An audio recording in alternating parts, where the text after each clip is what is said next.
Donc, moi, je pars au Maroc et là, je découvre les coopératives d'huile d'argan. Et à ce moment-là, les femmes avaient besoin de sous parce qu'elles allaient se faire expulser de leur terrain. Et là, je dis, mais comment je pourrais faire, les filles, pour vous aider? Puis ils m'ont dit, peux-tu nous acheter toute notre cargaison d'huile, là? Que je vais faire avec ça? Ben, tu vas en vendre? Là, je dis, ben oui, je vais vendre ça au Canada. Mais là, j'ai vu qu'il y avait un créneau où l'huile d'argan n'existait pas à ce moment-là. Puis j'ai commencé à vendre et en un week-end, j'ai tout vendu. Et ce week-end-là, il y a une chimiste qui a passé puis elle m'a dit, mais il faut que tu fasses des biocosmétiques parce que tu sais qu'il n'y a aucune huile qui pénètre l'épiderme. J'ai vraiment apprécié l'aide de cette biochimiste-là, avec laquelle je travaille encore d'ailleurs. Et c'est comme ça qu'est née Zora Biocosmétiques.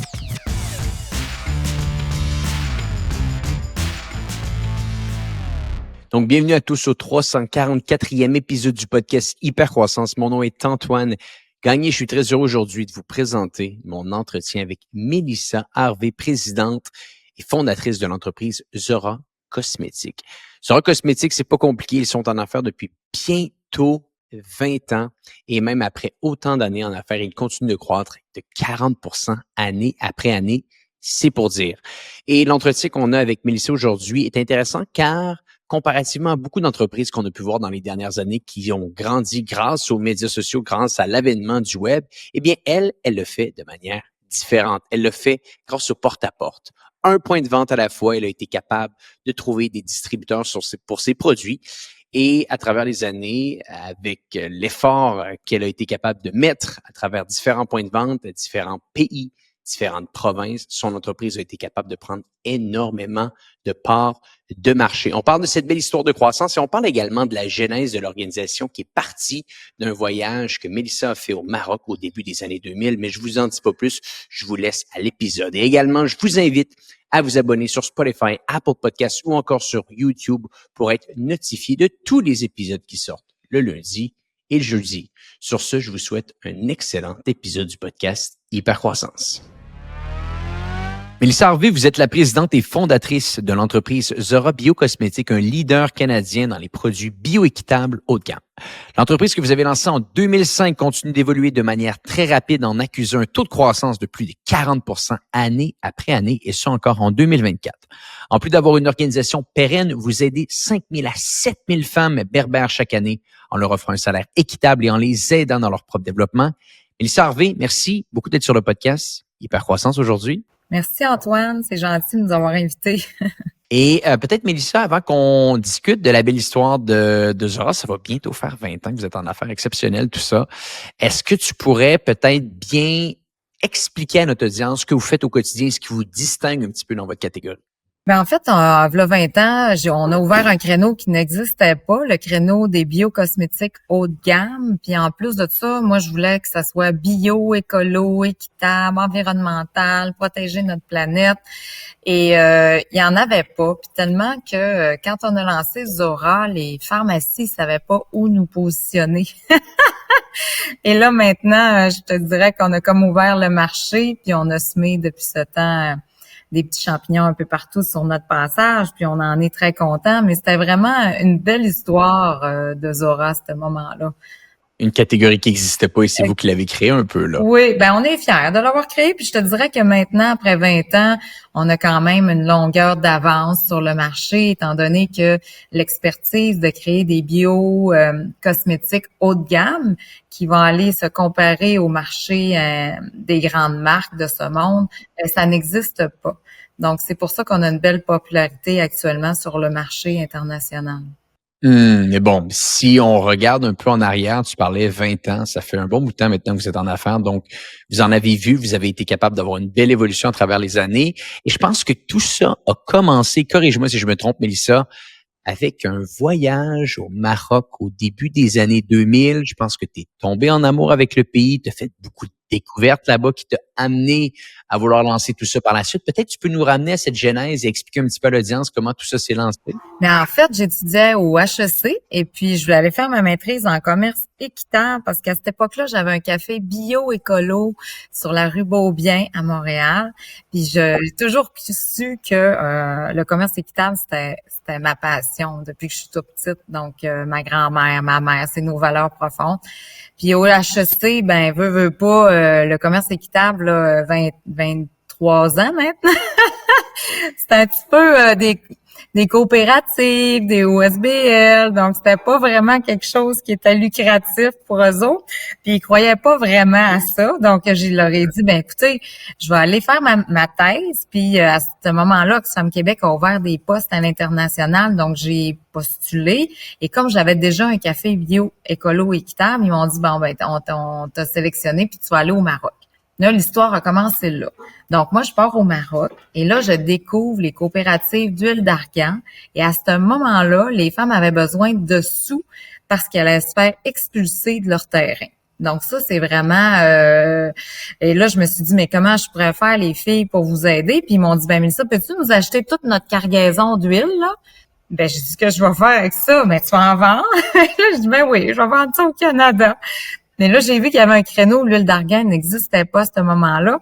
Puis j'ai commencé à vendre des petites huiles au marché Jean Talon et en un week-end, j'ai toutes vendu mes huiles d'argan. Donc là, Oh, wow. et ce week-end-là, quand je vendais les huiles d'argan, il y a une chimiste qui est passée puis elle m'a dit, mais qu'est-ce que tu fais avec ça? Ben, je dis, au Maroc, on s'en met dans les cheveux, on cuisine avec l'huile d'argan, on en met sur les ongles, les vergetures, les cicatrices. C'est vraiment bon pour les peaux déshydratées. Puis c'est une huile qui est pas allergène. Donc, tous ceux et celles qui sont allergiques aux noix peuvent l'utiliser parce que c'est un fruit. Mais elle m'a dit, oui, mais il faut que tu fasses des biocosmétiques parce que tu sais qu'il n'y a aucune huile qui pénètre l'épiderme. Et là, j'ai fait, non, je ne savais pas. Et elle me dit, viens me voir lundi. Je vais t'expliquer comment ça marche des biocosmétiques, des cosmétiques à cette époque-là, parce que ça n'existait pas les biocosmétiques. Puis le lundi, je suis allée la rencontrer, puis elle m'a dit, ben écoute, si tu veux vraiment aider les femmes berbères, je pense que si tu portes ta gamme de cosmétiques, tu vas pouvoir vraiment plus importer d'huile d'argan puis aider les femmes comme tu veux. Puis moi, ça me touche ta cause, fait que je vais embarquer là-dedans, puis tu vas me payer quand tu auras vendu ton premier pot. Parce que lancer des cosmétiques, c'est environ un demi-million de dollars en recherche et développement. Puis comme moi, j'arrivais de l'Afrique en sac à dos à 20 ans, j'avais pas 5 dollars dans mon compte en banque. Donc, j'ai vraiment apprécié l'aide que cette biochimiste-là, avec laquelle je travaille encore d'ailleurs, on a vraiment une relation mentor, d'amour. C'est vraiment fantastique. Mais c'est comme ça qu'est née Zora Biocosmétique. En fait, je savais pas, je voulais pas me lancer dans les cosmétiques. C'est de vouloir aider des femmes à s'autonomiser elles-mêmes et surtout scolariser leur enfant parce que là-bas, je te dirais qu'il y a environ 56% des femmes sont analphabètes. La femme, elle n'a pas la popularité comme nous ici au Québec. Donc, malheureusement, c'est difficile pour elle de se trouver du boulot, un travail. Puis quand tu es une petite fille, c'est prouvé que si tu vas au moins jusqu'au primaire 3, ben tu as des chances de t'en sortir dans la vie. Donc, moi, juste pour pouvoir les aider, puis quand j'ai vu que c'était vraiment une vraie coopérative d'entraide, puis que le soir, les femmes allaient se scolariser pour pouvoir, elles, être autonomes financièrement et pouvoir aider leurs enfants, ben ça m'a vraiment touchée. Fait que, en fait, le départ, c'était vraiment pour aider les femmes. C'était vraiment pour ça. Puis je savais pas que après 20 ans, Zora allait pouvoir survivre. Mais en passant, Zora, ça, c'est le fun, là. Je vais te le dire. Tout le monde dit, pourquoi tu as appelé ça Zora? Mais parce que quand j'étais là-bas, les femmes, ils voulaient pas m'appeler Mélissa. Ils m'appelaient Zora. Parce que Zora, ça veut dire éclatante, ça veut dire déesse, ça veut dire fleur sauvage. Puis quand je suis arrivée ici au Québec, on cherchait un nom d'entreprise. Puis je me suis dit, bon, si on veut qu'un jour ça soit exportable à l'international, comment qu'on pourrait appeler ça? Là, on s'est dit, bon, des noms. Puis à un moment donné, je disais, on va appeler ça Zora. Puis là, vu que c'était un nom de déesse, tous nos premiers produits au départ avaient tous des noms de déesses. Donc, Zari, Xia, Stala, c'était tous des noms comme ça avec une connotation des ingrédients qu'on avait mis à l'intérieur du petit pot. Donc, on avait vraiment mis une histoire de cœur et ça a perduré là, dans le temps. Là, je te dirais que ça fait peut-être 5 ans qu'on a arrêté de mettre des noms de déesses parce que quand j'ai vendu en Turquie, il n'y avait pas de X en Turquie, donc il n'était pas capable de prononcer Xia. Oh, wow. Comme c'est ça l'histoire à la base du nom Zora Biocosmétique. Ouais. Et bon, au-delà de tes belles rencontres que tu fais au Maroc, tes belles rencontres que tu fais avec ta partenaire, la personne avec qui tu travailles toujours, je pense que ça a fonctionné super rapidement. Tu nous parlais que tu as été capable de vendre tout ça au marché Jean Talon, mais également, je crois que le premier mois, vous faites quasiment 25 000 de vente. Est-ce que ça t'a surpris tout ça? Est-ce que tu t'attendais à une réponse comme ça du marché? Non, vraiment pas. Non, parce que quand on a parti ça, à l'époque, être une femme entrepreneur, c'était difficile, vraiment. Il n'y a pas une banque qui voulait me prêter de l'argent. Donc, j'avais un petit 4,5 sur la rue Jarry, là, petit, là, je te dis, c'était même pas 650 pieds carrés. Donc, le premier mois, on avait 2 employés dans la cuisine. On se pilait ses pieds. Puis là, 25 000. Le mois d'après, 50 000. Puis là, ça montait, puis ça montait, puis ça montait. Puis je me cherchais des locaux parce que là, le 600 pieds carrés et demi, c'était pas le fun, tu sais. Puis quand tu lances une entreprise, tu travailles souvent de 7 heures le matin à minuit le soir. Parce que là, tu sais, t'as tes slogans à développer, t'as ton créneau, ton ci, puis moi, je partais dans ma voiture avec les ingrédients parce que ma biochimiste, elle m'avait dit, Mélissa, là, tu vas pas donner tes recettes, là, parce que là, ça a été long à développer. Fait que là, tu vas aller toi-même dans les laboratoires pour être sûr qu'on va pas se faire copier. Puis, effectivement, c'est à cause de ça qu'après ça, j'ai lancé mon propre laboratoire parce que tout le monde essayait de copier Zora parce qu'on avait tellement un succès extraordinaire que tout le monde se disait, mais coudonc, qu'est-ce qu'ils ont mis dans leurs produits. Puis il y avait aussi une nouvelle façon de faire les choses que l'industrie ne faisait pas. Donc, c'est ça. Fait que Zora a eu une croissance, parce que le marché avait besoin d'avoir des biocosmétiques, ça n'existait pas. Puis 2, la qualité, la pénétration, tu sais, parce que dans les produits cosmétiques avant, c'était tout, mettons, du beurre de karité ou du cacao, ou tu sais, c'était pas aussi fancy au niveau de la texture. Fait qu'on a vraiment développé des textures extraordinaires qui pénètrent assez rapidement puis qui laissent pas la peau huileuse ou graisseuse. Donc ça, c'est encore rare dans l'industrie, là. C'est pour ça qu'on fonctionne bien encore. Ouais. Peux-tu répondre à ta question, moi, là, Antoine? Ah, écoute, j'adore quand ça déraille un peu parce que c'est ça la beauté des histoires d'affaires, c'est que les choses avancent, mais des fois, il faut comprendre comment tout ça s'est déroulé. C'est ça que l'audience veut savoir. Elle veut savoir les anecdotes. Et parlons peut-être un petit peu de cette commercialisation parce que je trouve que c'est excessivement fascinant. Tu vends aussi vite, 25 000, 50 000. Et bon, on se ramène en arrière. Il n'y a pas de médias sociaux à ce moment-là. Il n'y a pas de présence en ligne pour se faire découvrir. Comment qu'on s'y prenait pour faire en sorte que nos produits soient découverts? Moi, je me présentais dans tous les magasins, dans toutes les pharmacies. Je remplissais mon porte-à-porte. Porte-à-porte.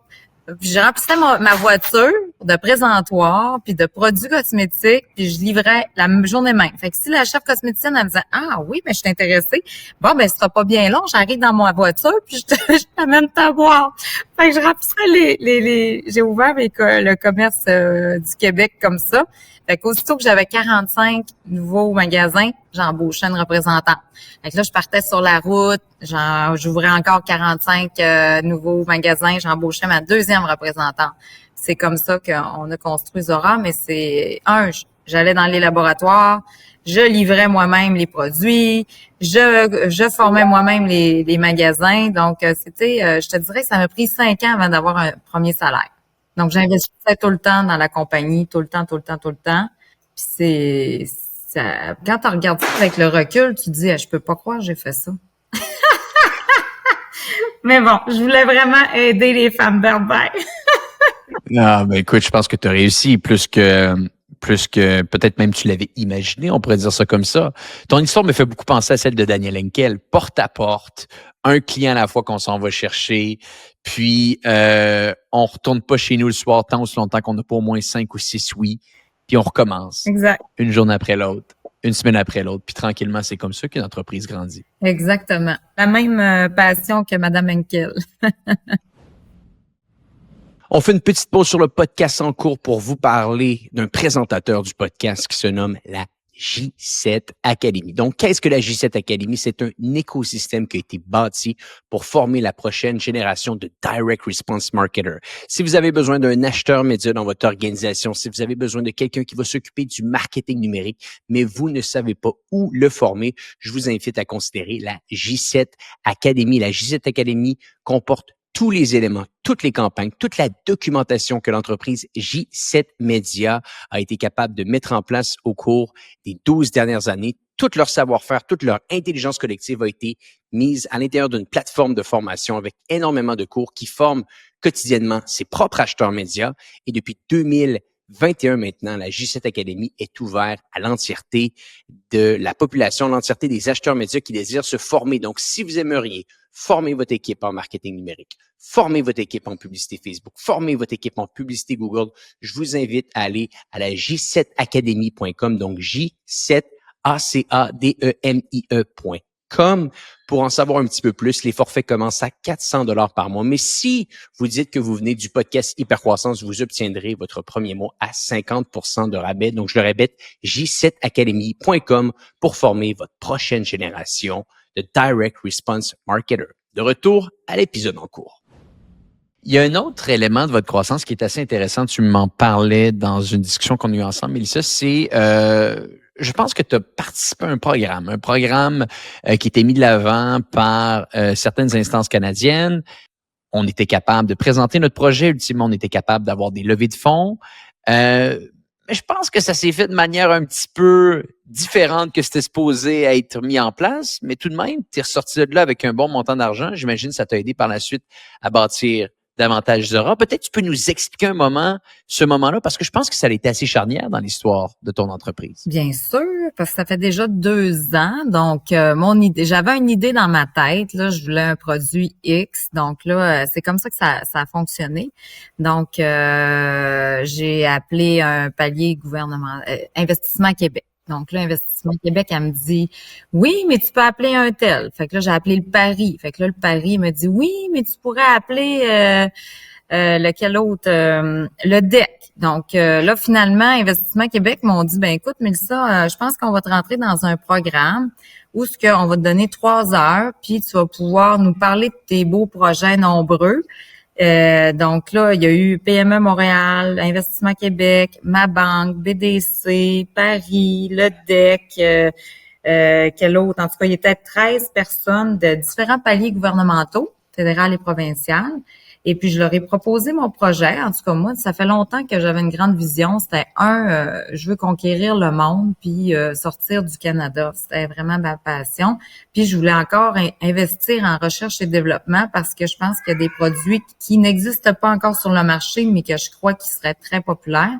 Donc, j'ai pu leur présenter mes idées grandioses, dont l'agrandissement de mon usine. Alors, c'était vraiment... finalement, j'avais un projet de 6 millions. OK. Wow. À la fin, là, quand j'ai réalisé que je demandais 6 millions, j'ai pas eu 6 millions, là, je vais être honnête avec toi, mais c'est tous des emprunts. Mais ils m'ont tous dit, bon, ben, on va embarquer dans ton projet. Puis là, j'ai commencé déjà l'agrandissement de mon usine, donc elle devrait être terminée, ils m'ont dit le 15 juillet, donc on devrait faire le lancement le 15 août. On a triplé l'usine de production. Parce que là, si tu veux conquérir le monde, il faut que tes machines y roulent. Mm-hmm. Donc, l'étape 1, 2, 3 est partie. Puis, en attendant tout ça, que l'usine, nous, on a lancé des perches à l'international. Donc, c'était ça dans mon projet. Mais dans mon projet, je voulais juste 2 pays. Mais là, actuellement, il y en a 4 qui ont répondu. Donc là, je m'attendais comme pas à ça, mais c'est pas grave. Tu sais, c'est long avant qu'on développe des opportunités d'ouvrir des marchés. Fait que je me suis dit, si il y a une opportunité maintenant, ben, il faut pas la refuser. Il faut sauter là-dedans. Bien sûr. Puis jusqu'à maintenant, tout avait été autofinancé de ton côté? Du love money, beaucoup de prêts. Nous, c'est vraiment BDC, nous sommes vraiment poussés dès le départ, là.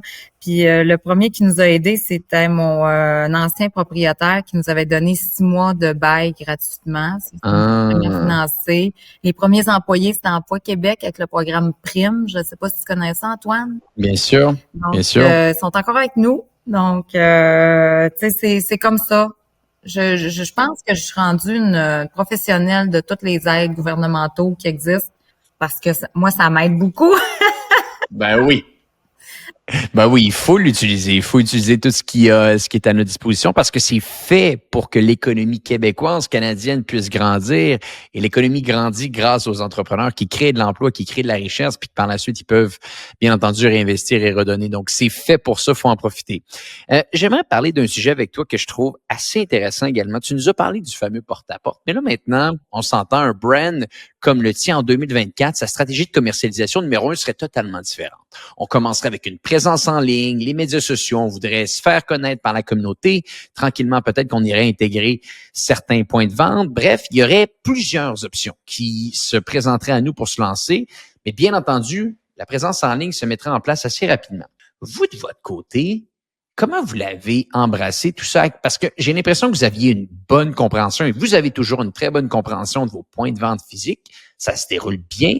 Quand le volet de vente en ligne, commercialisation en ligne, médias sociaux s'est prêté à vous, à quel point ça a changé un petit peu votre manière de voir les affaires?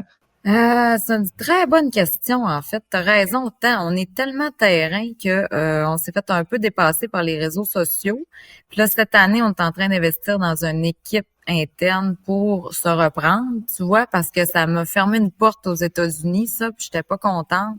Oui, exactement. Donc, aux États-Unis, j'ai communiqué avec un client que je rêve de pénétrer depuis des années. Puis elle me dit, tant que t'as pas 50 000, ma belle, followers sur Instagram, tu m'appelles pas.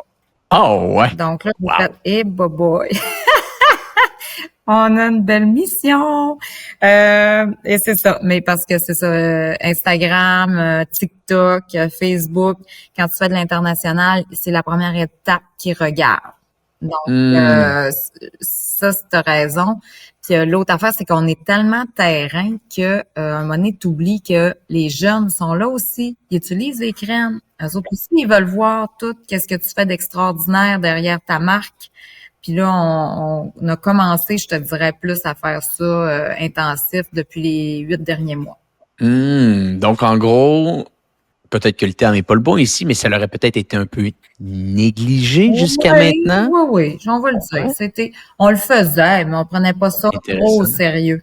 Ben, écoute, c'est quand même curieux et intéressant de voir ça. Et depuis que vous mettez un petit peu plus de temps, d'argent, d'amour derrière tout ça, est-ce que vous voyez peut-être même des effets croisés que ça fait? Est-ce que peut-être même ça peut vous aider pour vos ventes en physique? Est-ce que tout ça, tu sens qu'il y a une certaine stratégie omnicanale qui se met en place? Tout à fait. Il y a vraiment des belles stratégies que les réseaux sociaux t'apportent, même sur le terrain, parce que maintenant, tu as de la géolocalisation que tu peux faire. Ça fonctionne. Après ça, tu as d'autres instruments extraordinaires qui nous font sauver du temps, de l'énergie, comme les chatbots qui nous aident à répondre à nos clients sur le web. T'as plein d'autres outils qui nous facilitent la vie pour l'expansion internationale. Et là, je vois vraiment qu'il y a une opportunité parce que ça répond maintenant. Donc, les gens ils veulent nous rencontrer, puis aussi l'image de marque est très rendue forte sur nos réseaux sociaux, dont Instagram. Là, on a dit cette année, on va miser sur TikTok de plus en plus. Donc, voilà. Mais Instagram est de plus en plus beau. Mais là, vous faites du 40% de croissance année après année, puis vous vous occupez de vos médias sociaux simplement depuis 9 mois. Il va falloir que tu nous expliques comment vous faites cette croissance-là. Là. Je pense que les clientes, moi, tout le monde pense que j'ai une secte, là. Je sais pas comment dire ça. Vu que c'est moi qui ai ouvert tous les magasins là au Québec, tu comprends? Moi, mes 1200 points de vente, je les connais tous. Donc, c'est toutes des amis pratiquement, les chefs cosméticiennes. Donc, ça l'aide vraiment beaucoup. J'ai un lien d'appartenance. On se connaît depuis 20 ans. Je fais tous les salons d'achat. Puis, tu sais, au Québec, c'est pas comme vendre à Toronto, par exemple. À Toronto, who cares? J'aime tes produits ou pas. Mais ici, je t'aime toi, la fondatrice ou pas. Et c'est ça qui va changer toute la donne, je crois, sur le terrain. Exact. Je pense que c'est la grosse différence. On a une approche un petit peu plus avec le cœur qu'avec la tête. Et ça, c'est différent. Tu l'as senti avec les autres provinces, les autres endroits géographiques?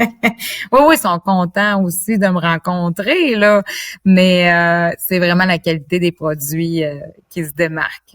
Et l'expansion, un petit peu, comment ça se déroule? Parce que tu nous parlais qu'il y a plusieurs pays qui sont intéressés à avoir vos produits, mais vous avez déjà commencé l'expansion géographique. Vous êtes déjà dans plusieurs pays au moment où on se parle. À quel moment c'est venu dans ton cheminement? À quel moment c'est venu dans tes réflexions de te dire, là, si on veut vraiment aller augmenter nos parts de marché, il faut s'intégrer dans d'autres pays? Puis en sous-question, j'aimerais savoir comment tu as fait ton ordre de priorité sur les pays de développement? C'est une autre bonne question, ça. Bon, au départ, mon ordre de priorité, c'était les États-Unis. Donc, je voulais vraiment percer là. C'est nos voisins. Tout le monde dit que, bon, ça vend sur Amazon, ça vend en don extraordinaire. Donc, j'ai fait ce test-là, puis malheureusement, ça n'a pas été bon pour moi. Donc, pour l'entreprise, Qu'est-ce qui n'a pas fonctionné? écoute, les barrières à l'entrée sont énormes. Ils te demandent des sous et des sous. Faut que tu trouves ton courtier avant de trouver ton distributeur. Le distributeur, une fois que tu l'as trouvé, il te demande si tu as trouvé ton courtier. Tu sais, c'est comme toujours l'œuf et la poule puis l'œuf, là. En tout cas, bref. Fait que c'est très difficile à ce niveau-là. Puis là, il y a des opportunités qui, eux autres, se présentent, puis du jour au lendemain, c'est vraiment facile, ils sont super motivés, puis tu te dis, mais pourquoi j'ai pas pensé à ça? Tu comprends? Parce que souvent, tu sais, moi, j'avais pas pensé là que Dubaï, ça allait être un super marché pour Zora Biocosmétiques. Mais une fois, le gouvernement canadien nous a envoyé, on sélectionné 3 entreprises du Canada pour aller faire une mission commerciale à Dubaï. Donc, moi, j'ai été sélectionnée, on est allé, on a rencontré des gens, puis là, j'ai vu qu'il y avait une opportunité d'affaires extraordinaire, exponentielle. Mais non seulement ça, c'est que Zora, c'est dans le Coran. L'huile d'argan est dans le Coran.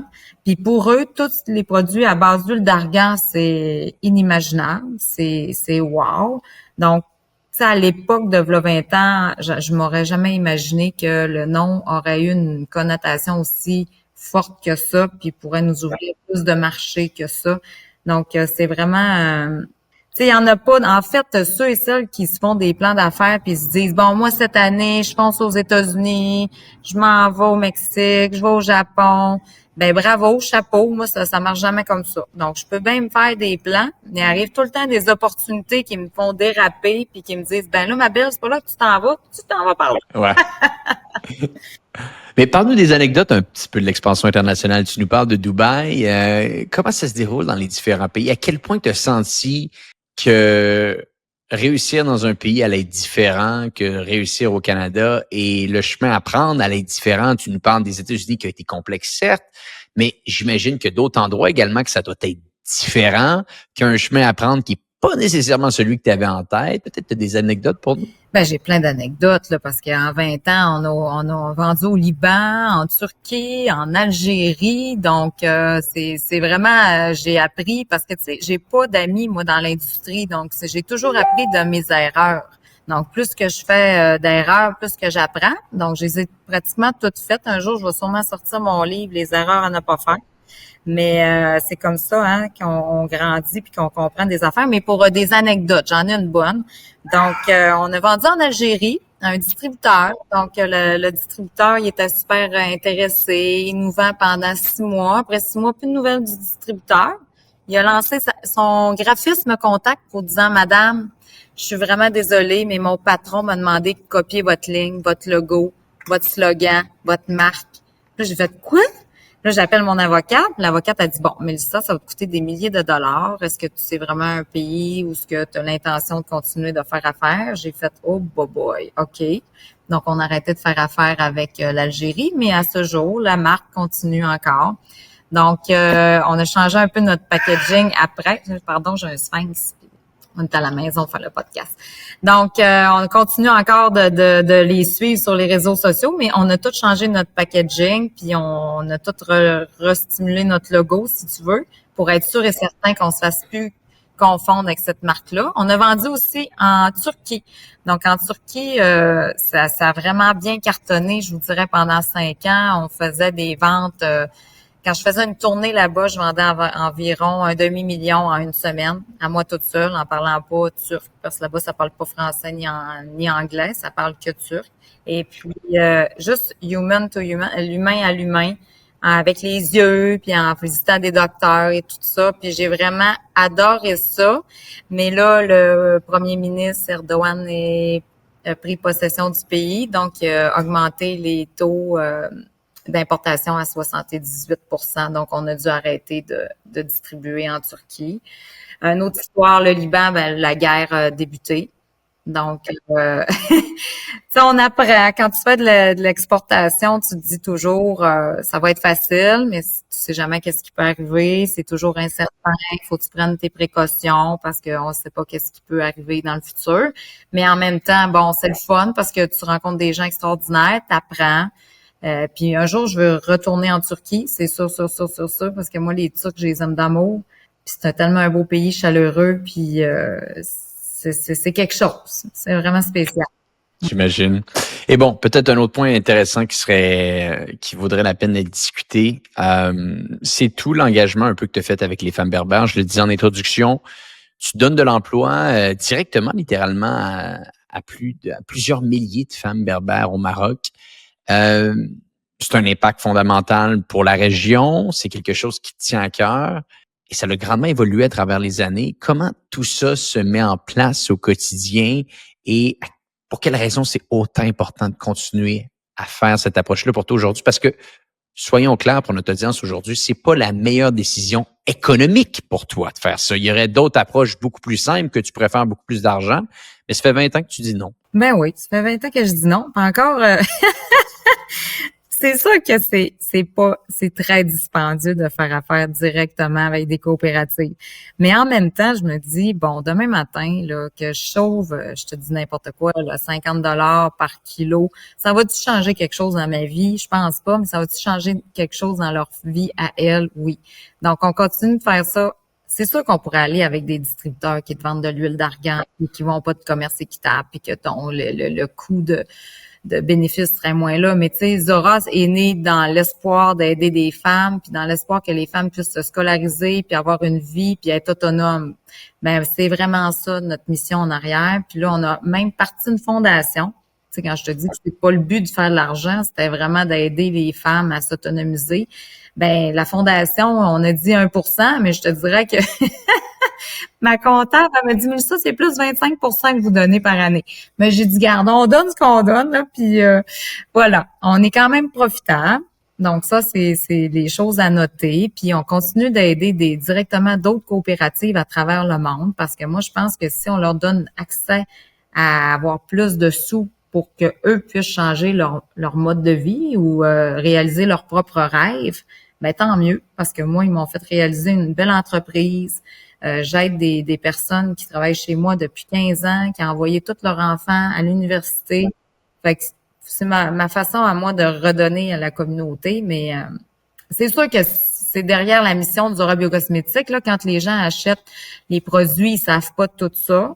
On l'a pas assez mis de l'avant non plus. Ça, c'est un autre de mes erreurs avec le passé. Mais là, cette année, on veut vraiment le dire. Qu'est-ce qu'on fait en arrière de tout ça? L'impact qu'on a auprès des femmes. Puis moi, j'ai vu une femme, là, juste en passant, Antoine, elle savait pas lire, elle savait pas écrire. Puis ça va faire 20 ans que je la connais. Puis maintenant, elle est rendue chef comptable des 3 villages. Et ses enfants, les petites filles, vont à l'école. Puis là, ils m'ont tous dit qu'elle allait apprendre le français parce qu'il y en a une d'entre elles, elle me dit, Mélissa, moi, je veux être comme toi plus tard. Je veux être entrepreneur. Ça, c'est rare. Tout ça a été financé un petit peu par les importations que tu faisais, exactement. Exactement. C'est beau. Fait que c'est pas une touche. Puis je me dis, bon, ben, au moins, si on en sauve une coupe, tant mieux. Bien sûr. Ben, une coupe, c'est plusieurs milliers, là, maintenant. Donc, faut pas le négliger, tout ça, là. Quand même, ouais. Il y a un autre point, Mélissa, que j'aimerais discuter avec toi, c'est la dynamique entre associés. Donc, je pense que pendant un bon bout de temps, tu avais un partenaire avec toi et tu as racheté complètement les parts de ton partenaire il y a quelques années de cela maintenant. Il y a beaucoup de gens qui vont nous écouter aujourd'hui qui vont être dans une dynamique similaire, c'est-à-dire on est dans un partenariat qui pouvait bien aller dans le passé, qui va un peu moins bien maintenant. Et on se pose des questions sur ce qu'on veut faire ou même on est littéralement dans le processus de faire un rachat d'actions. Qu'est-ce que l'expérience t'a appris comme leçon et qu'est-ce que tu ferais différemment dans le futur si tu avais à retourner dans cette situation-là? Ben, en fait, faut avoir la même vision parce que aussitôt qu'on n'a plus la même vision de l'entreprise, ça ne fonctionne plus. Faut vraiment en fait, je changerais rien. Je trouve que ce qu'on a fait, ça s'est fait vite. Il faut faire ça vite, ça c'est sûr et certain, parce que c'est quand même une déchirure, là, veux pas, là, d'être partenaire pendant X années, puis après ça, de tomber toute seule. Donc, plus vite vous pouvez le faire, mieux ça va être, puis voilà, puis de laisser l'entreprise à celui ou celle qui a la meilleure vision pour le futur. Mais ça, c'était clair pour vous deux? Oui, c'est clair pour nous deux. Que c'était pas mal moi, Zora. Ouais. Ça faisait plus de sens, on va dire ça comme ça. Je comprends. Qu'est-ce qui vous attend dans les 12, 24, 36 prochains mois? Il nous attend, tu vois, septembre, j'osais même pas y penser là hier, parce que début septembre, Japon revient, salon d'achat à Toronto pour Shoppers Drug Mart, repart au Maroc, revient, salon d'achat CHFA à Toronto, repart à Dubaï et revient pour un lancement de télé à TVA. Donc, je pense pas à 18 mois, Antoine. Je pense non, je suis rendue à court terme. Puis j'essaie d'être zen, de continuer de m'entraîner, de bien manger, d'aller travailler en vélo, aller-retour, tu sais, puis de voir mes amis, puis d'avoir une vie équilibrée entre tout ça. Parce que qu'est-ce qui s'en vient? Bien, de l'expansion géographique, on devrait ouvrir d'ici 18 mois, 6 pays. Donc, c'est quand même quelque chose. Donc là, on est sur le mode embauche. On passe des entrevues, je te dirais, c'est phénoménal là, ces temps-ci, là, pour monter l'équipe. Vous êtes combien maintenant? On est 28, mais c'est le fun, ça, parce que j'ai un plus gros chiffre d'affaires avant la pandémie, OK? Puis avant la pandémie, j'avais 45 employés. Donc ça, pour les entrepreneurs qui nous écoutent, là, il y a des façons de faire que c'est vraiment... La pandémie nous a amené plein de belles affaires, puis il faut en profiter maintenant puis continuer de survoler là-dessus. Mais c'est ça, on a 28, puis le chiffre d'affaires est plus gros qu'avant la pandémie. Moins d'employés. Qu'est-ce qui s'est déroulé? Ben, on a changé. Moins d'employés. Mais oui, on a changé notre façon de faire. Donc, on est tous maintenant sur le même niveau. Donc, il n'y a plus de patron, directeur, cordeau, secrétaire. Donc, le directeur va faire la rédaction, va participer à c'est ça. Fait qu'on a changé notre façon de faire pour être tous au même niveau, un peu comme un cercle, là, si tu veux. Bien sûr. Et puis, s'il faut aller faire des boîtes, ben on va faire des boîtes. Toute l'équipe travaille, puis vraiment, c'est stimulant. Puis, ça fait pas juste faire une affaire, mais on touche à toute l'entreprise au complet. Et puis, ça va mieux. Puis, les gens sont plus épanouis en plus. Petite question personnelle maintenant que j'aimerais regarder avec toi. On a beaucoup d'entrepreneurs qui viennent sur le podcast, qui nous parlent des lectures qu'ils ont fait ou des podcasts qu'ils écoutent. Est-ce qu'il y a certains livres, certains podcasts que tu as écoutés, qui ont marqué ton esprit, que tu pourrais partager avec notre audience? Bien sûr, il y a Tonino Benacquista, qui est mon val-à-l'heure. Lui, j'adore lire ça. Tous ses livres, la saga. J'ai jamais battu ce livre à ce jour. Est-ce que tu l'as déjà lu? Je l'ai pas lu, mais je vais le mettre dans mes livres. C'est vraiment extraordinaire. Et puis, il y a tous ces livres qui sont vraiment fabuleux, mais celui-là, tu n'es pas capable de t'empêcher de le lire. Il y a aussi mon amie Mylène Paquette qui a traversé l'océan Atlantique à la rame. J'aime ça encourager des femmes entrepreneurs aussi.